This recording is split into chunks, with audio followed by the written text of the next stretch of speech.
We serve every child who walks in our doors. That's what librarians do. That is our mission. And it is such a natural fit for librarians to help their patrons who walk in with literacy.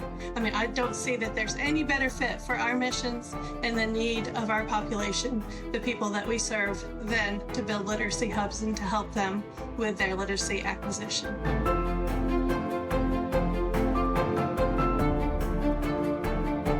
Well, hello everyone, and welcome to the Literacy Keys. I am your host, Tracy Young, OG practitioner and tutor to many students. And today I am very excited to have two very special guests here belonging to the organization teachmykidtoread.org. They are a fabulous 501c3 organization, and really we're going to let them talk about some of the magical things that they do related to libraries that help so many of the parents and our struggling readers. So without further ado, let me start with Marion Waldman. Go ahead, Marion. Please introduce yourself. Oh, hello. I'm Marion Waldman, and I am the executive director of Teach My Kid to Read with the focus on operations and strategy. And I came to the nonprofit world from educational publishing, where I had spent the majority of my career. My daughter was a struggling reader, and when we were trying to get her reading services, I noticed a gap in the library sector, and I wondered why libraries were often left out of the larger literacy discussion, why libraries weren't offering decodable books or more resources, and realized that libraries had never been taught a lot of the information about evidence-based approaches to literacy, just as teachers are newer to the science of reading and evidence-based approaches to literacy. So to make a long story short, due to my frustration, I ended up leaving educational publishing and founding this organization. And our first pilot was to partner with libraries to provide some education about how we learn to read, dyslexia, provide access to decodable books, and to create awareness for, at the time, it was Dyslexia Awareness Month. And so the pilot was a great success. All the participating librarians wanted to learn more, but then COVID happened. And so we ended up putting all of our work online and, looking for ways to suddenly support libraries all over the country that found us once we put our work online and made it available more widely. And during that time, we were doing a lot of webcasts, webinars, Zoom meetings. Somehow I got connected with Beth Bevars, who was creating a Decodable book literacy hub, a community literacy hub at her library. And I'm going to transition this introduction to her, and somehow we got connected, and that was really the seeds of our current work.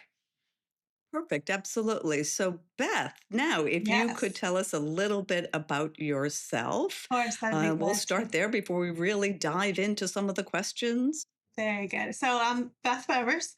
I am the creator of the Lodi Literacy Hub, which was a literacy hub at the Lodi Whittier Library, a very small upstate New York library, very rural.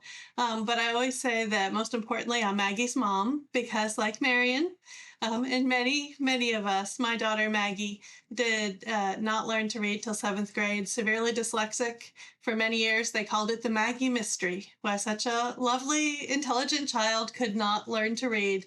So at 7th grade, she was a first grade reader. She went to a school, and then by the end of 8th grade, she was literate, and discovered sometime in college, when she got there, that some people actually read for fun, and that was really eye-opening for her. So when I became library director here in New York, in Lodi in 2019, and I had been so frustrated by the decade of the struggle of getting Maggie the services that she needed. And we're a military family. So we had lived in South Carolina, North Carolina, Georgia. This was not a state specific or a school district specific problem. This was really a national problem I saw in so many locations. And in every location, I would go to the library and try to get help. And everybody was lovely, but there was not help to be had.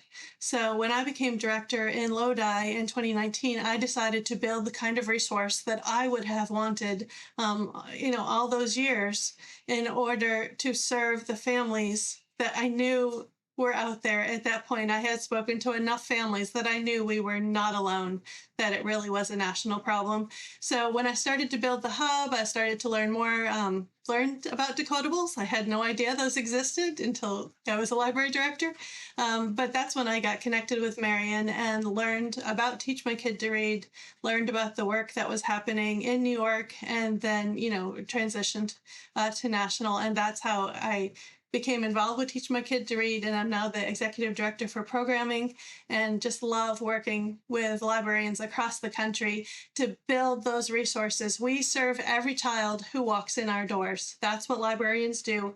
That is our mission, and it is such a natural fit for librarians to help their patrons who walk in with literacy. I mean, I don't see that there's any better fit for our missions and the need of our population, the people that we serve, than to build literacy hubs and to help them with their literacy acquisition.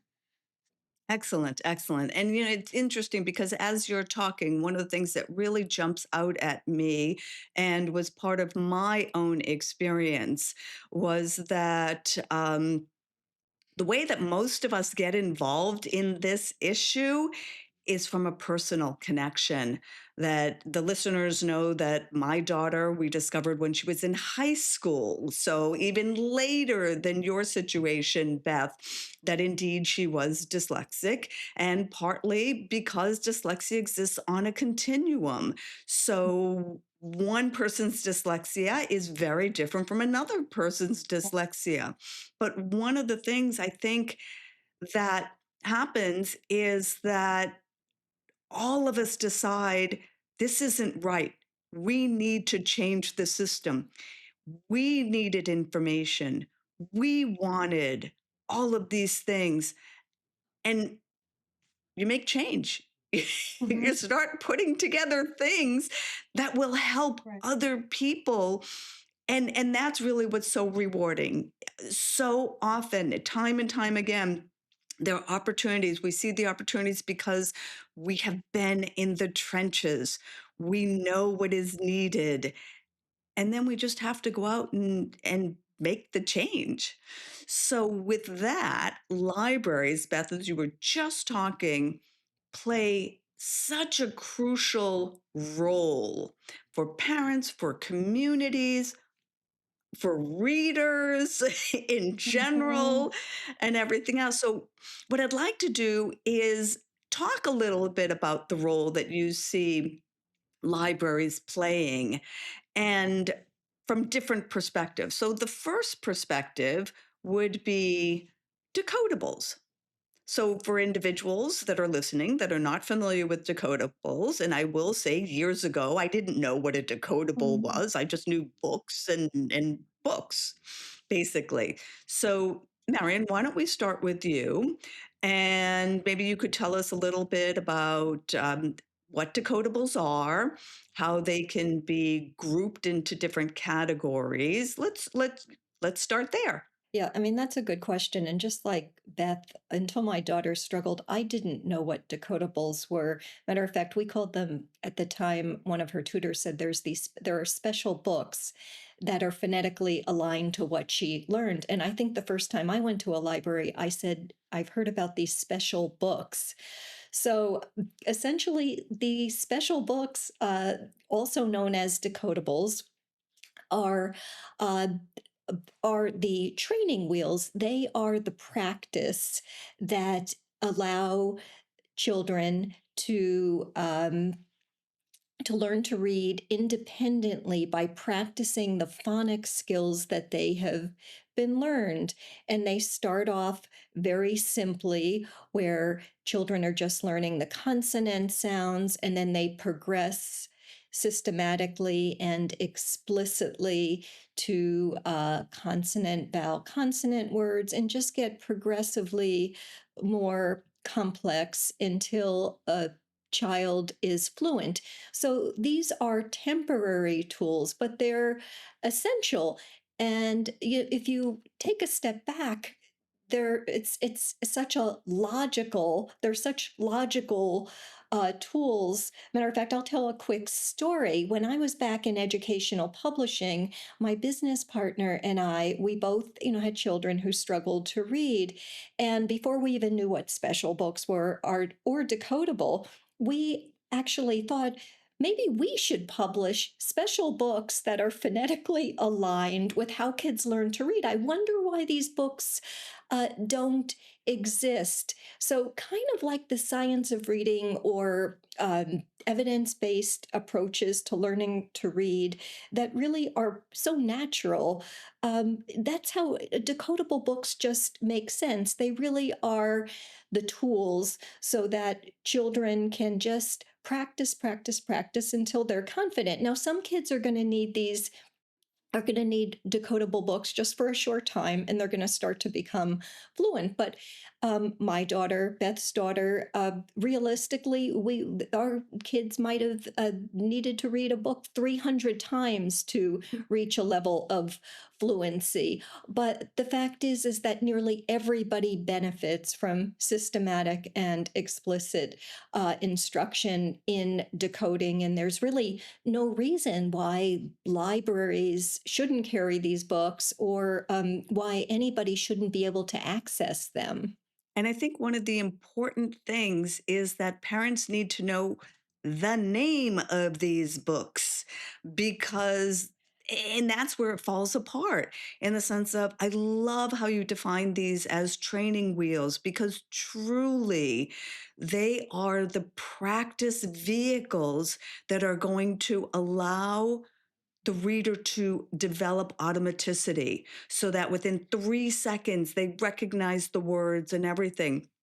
And if they are reading books with words that they haven't mastered yet, or phonetic combinations that they have not been taught, then all that is an exercise in frustration. So having decodables that mirror and like sandwich, I'm teaching this, we'll use this decodable to practice. And they go, the butterfly effect, they go together beautifully. A lot of parents don't even realize these things are out there, or that that's how they're supposed to be used. Beth, do you have anything that you wanted to mention about decodables from a personal or from a Sure. librarian perspective?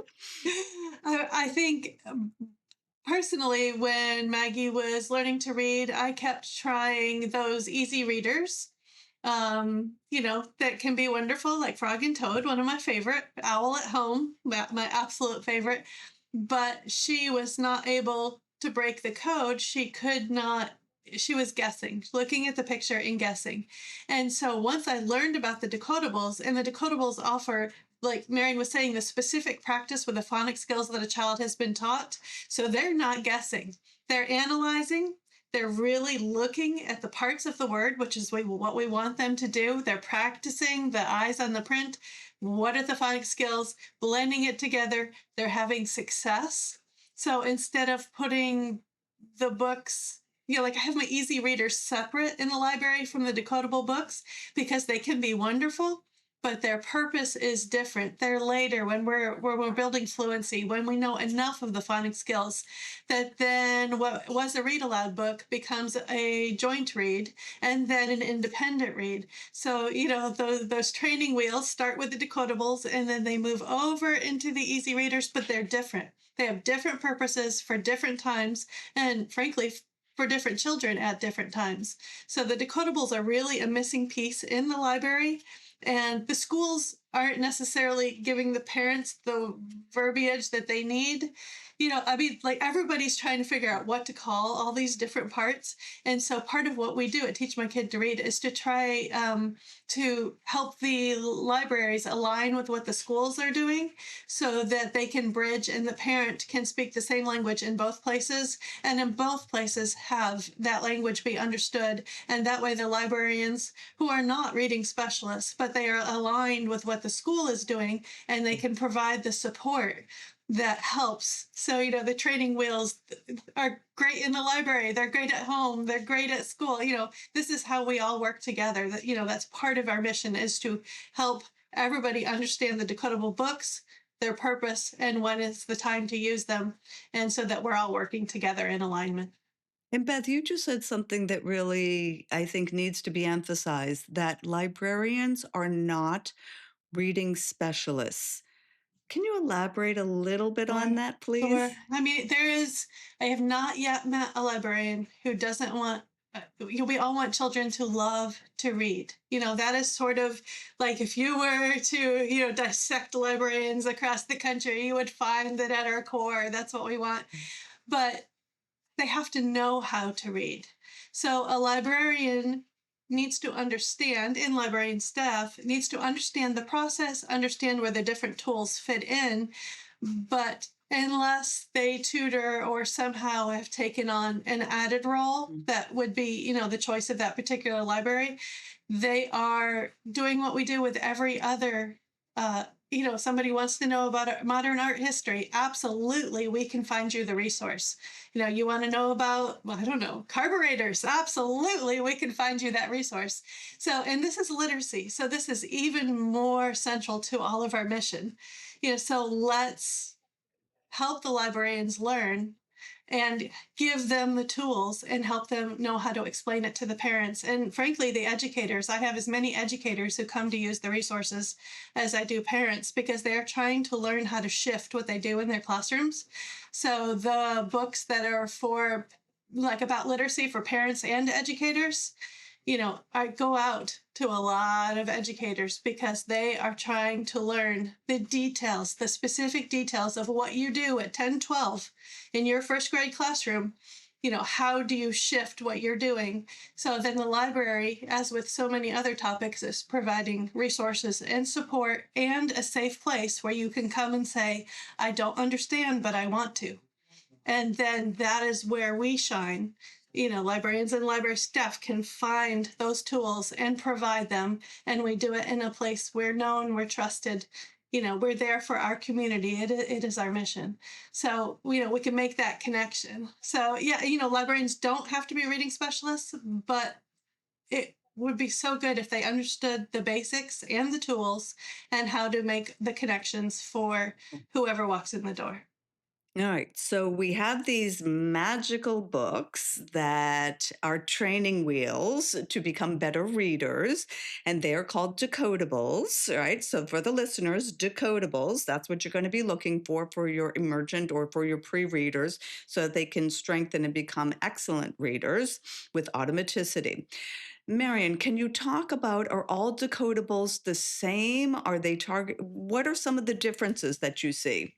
No, they're not. They're not all the same. I mean, they all have certain similarities that all decodables follow, such as a scope and sequence, which is really the map, the progression from simple to more complex skills, continuing to build. They might be slightly different, but I think what Beth was talking about, connecting with the schools and that understanding how what the library offers is supporting the instruction, that's really important. But when a parent is going to the library and they're asking, they're looking at the decodables, at that point the most important thing is to know at what skill level is your child. And then, depending on, let's say they're an early reader, the different decodables that they offer, it's it's really a personal preference. There's some decodables that are a little bit more decodable than others. Mhm.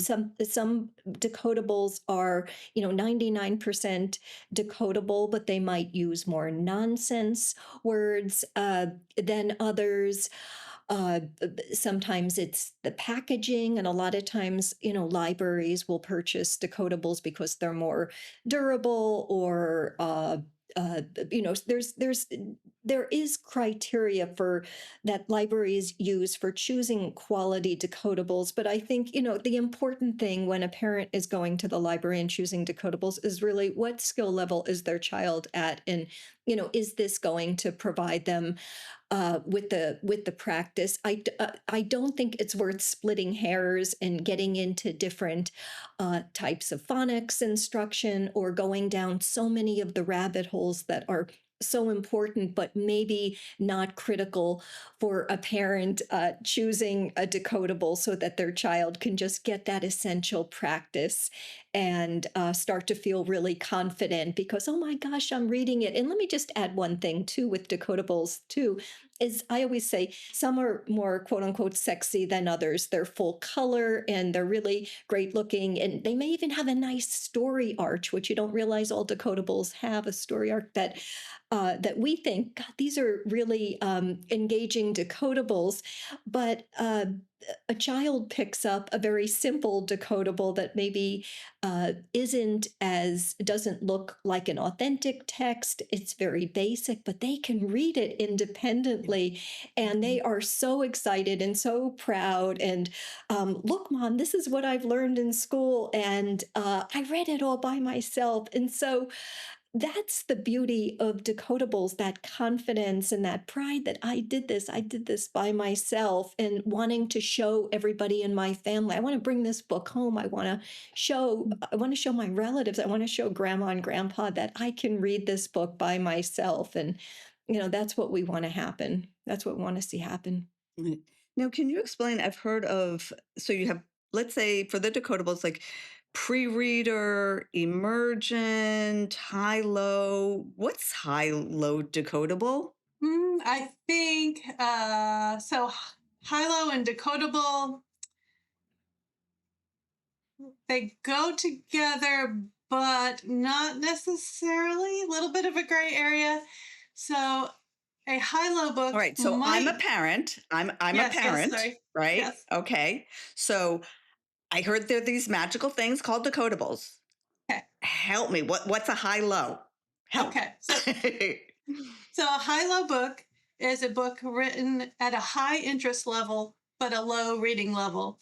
For instance, Mhm. there's a book about a what is a young man, and he works in a kitchen, and there's a dog who helps him solve murders. So like this content is not at a first grade level, but the Mhm. reading is at the first grade level. It is a much simpler. The Mm. words are simpler. The ability to read is lower. So it would be like a middle school or a high school, even high-low books about grooming, about topics that you certainly would not bring to a younger child, but the reading level is much lower. So there can be high-low books that are at the very top end of the decodable scheme, but really, in my mind, they're separate. In my library, we shelve high-low books with the young adult books because the topics are different, Mhm.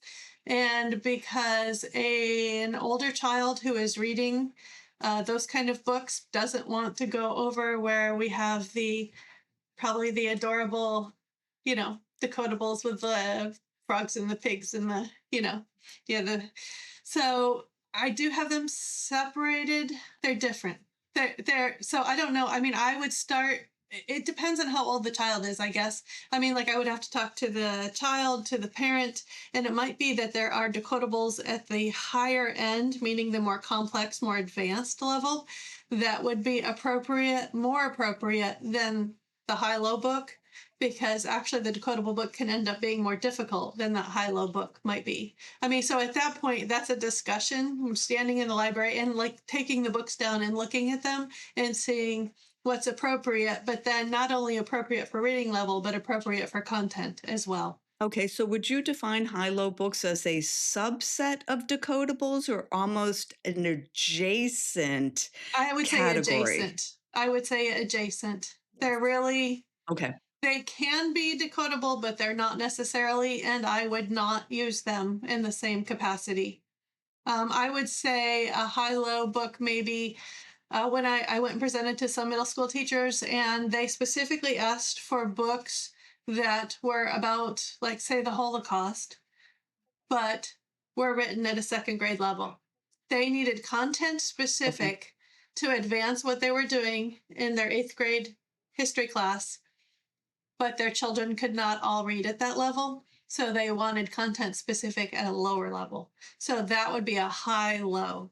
Certainly not a topic you would bring to a younger child, but you need them to be able to understand it at that, intellectually, like the comprehension at the higher level, but the reading at the much lower level. So you're doing both sides at once. All right. So, for our listeners with who are parents out there, then basically you need to go to your libraries and ask for two different things. You need to check out that there are decodables.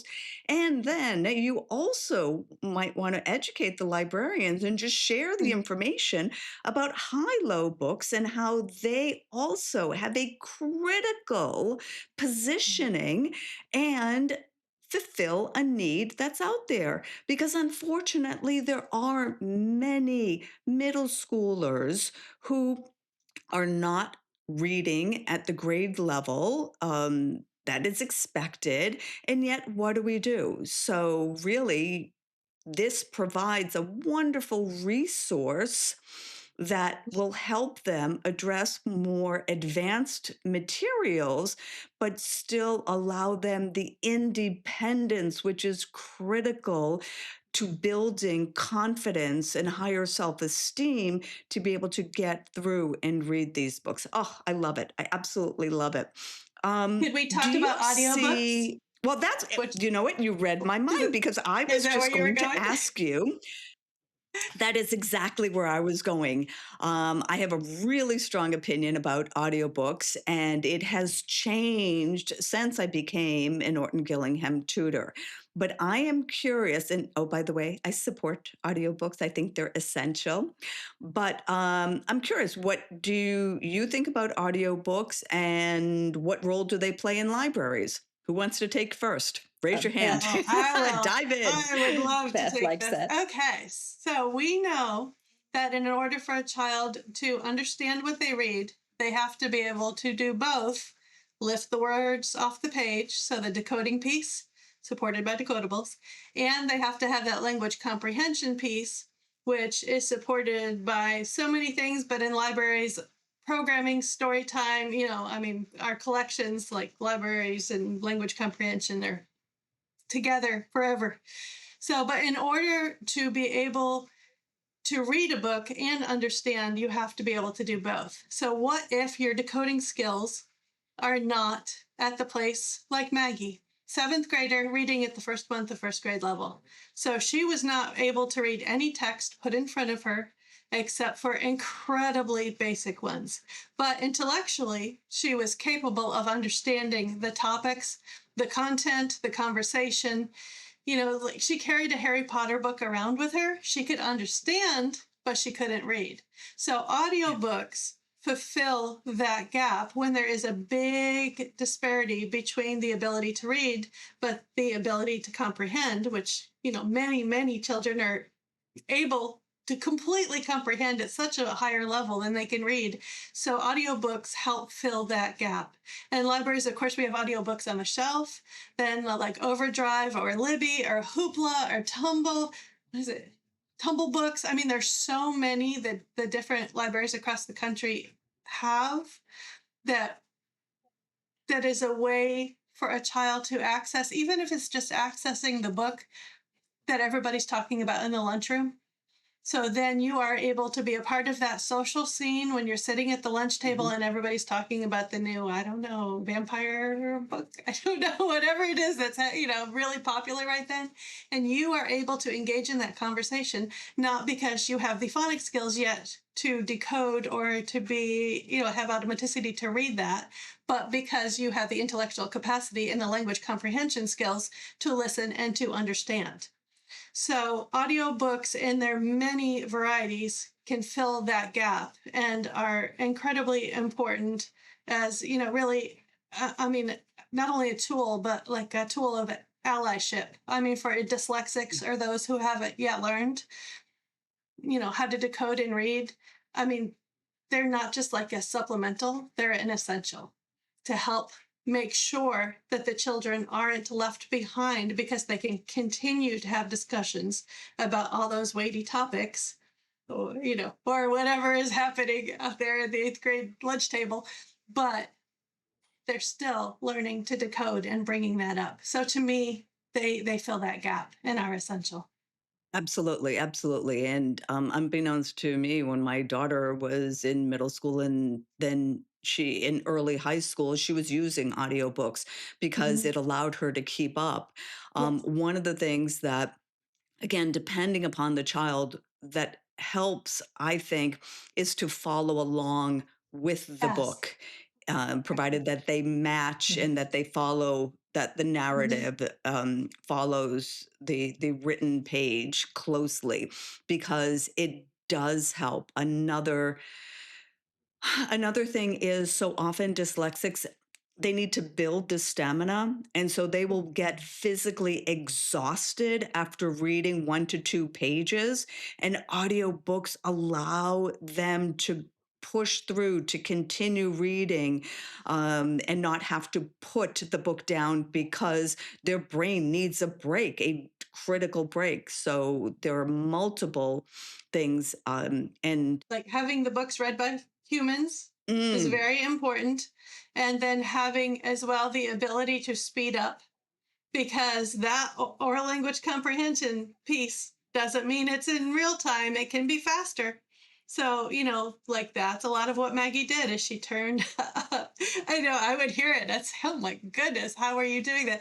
But she could hear and understand it, like a faster pace, but having the human voices, the human readers, is very important. And there is a national organization at Tibble Talking Book and Braille Library in every single state in our country has this at the state level. And I'm actually doing a presentation with the librarian who's in charge of that for New York. And we are talking about this exact thing about how those audiobooks that people can get, and you can get braille books, you can get audio books, but through the talking mhm. book and braille library at your state library, no matter what state you're listening from, that's free access to audiobooks. And you don't, like on Libby, sometimes you have to wait 6 months or something to get the latest title. As soon as the title is uploaded to the Tibble, this Library of Congress, then you can access it as many times and keep it for as long as you want. So it's a fabulous free resource that you can access. You can talk to your local library, or you can go straight to your state library and ask about Talking Book, TBBL, Talking Book and Braille Library, Tibble. Perfect. And we will add that into the show notes because we do think it is absolutely critical. And so it's wonderful when technology provides us with things that end up benefiting Mhm. in wonderful ways. And I think the last thing that I'll just say, Marion, could you talk a little bit about the importance of having books that inspire struggling readers in libraries? Well, I have to say, Beth has been really the leader in curating that topic for us. But, why it's so important is just windows and mirrors. I mean, children need to see themselves in books, whether it's somebody else who's struggling to read, somebody else who's vision impaired, whatever it might be, just being able to relate and see that you're not alone, that there's other children like you, and telling these books that inspire. We have an array, especially for kids who struggle to read, of just really wonderful stories, uh, diverse characters, not just, we talked about dyslexia is a spectrum. So having many different children, different adventures, different topics to relate to is really critical. Yeah, I think the more that the readers can see themselves in the Yeah. characters and so forth, it gives them hope. It helps to build resilience and to just keep pushing forward. Yes, I can. Yes, I can. Yes, I can. Because at the end of the day, learning to read is hard. And Yes. as I tell all of my students, um, it's hard work. But what I promise you is, if you put in the work, we'll get there. And those books and that message is important for us moms too, who were out there Mhm. struggling and thinking we were all by ourselves until we found we weren't. So, and we're together, all of us, whether it's the three of us are listening, we are all together on this.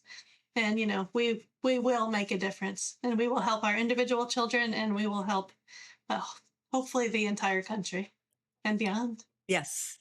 Absolutely. It is. As I say, it's one individual at a time. So, one individual at a time, building organizations like what you have created with teachmykidtoread.org, and other organizations, just words of inspiration, let's say, from this podcast, and people saying, "You gave me the strength to keep fighting for my child." And it just, it touches our heart when you hear messages like that, for that. And that's really what I think, that's what all of our goals are, Mhm. to make a difference, to help make a difference in someone else's life, Yes. for that.